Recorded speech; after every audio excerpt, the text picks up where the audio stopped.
Monster making is my absolute most favourite thing ever, and this makes me feel like doing a Mega Monster Make!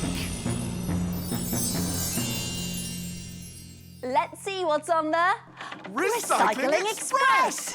Ooh, I can't wait! Me too! What can it be?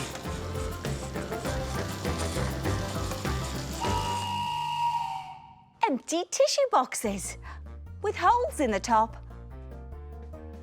How are these going to help us come up with our final dance move? That has given me a Mega Monster idea!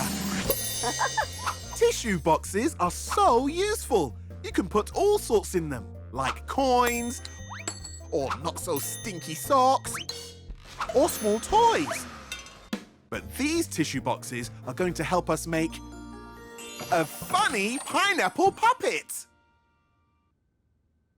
As well as these tissue boxes, we'll need some coloured card, a brown pen, stickers and paint. I love, love, love pineapples, and I love, love, love painting. Well, let's start with that. Paint both boxes a dark pineapple-y yellow. Splish, splosh, monster painty. Hey, hey, hey, hey.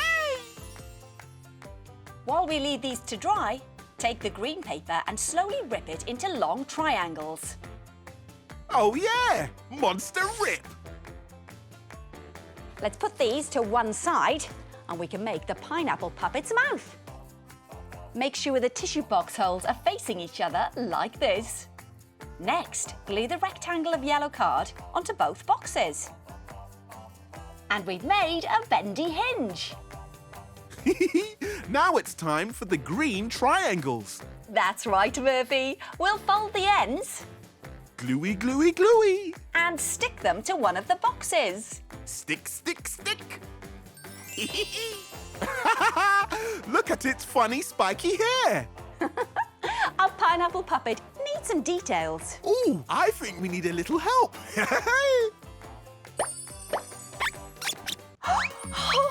It's the tiny helpers. They've added lots of crisscrosses to make it look even more like a pineapple and finished it off with sticker eyes. Thanks, tiny helpers. Thank you. One perfect pineapple puppet all done. And you can make one too. Here's a corker for you. What do you call a pineapple that plays the trumpet? Tutti frutti!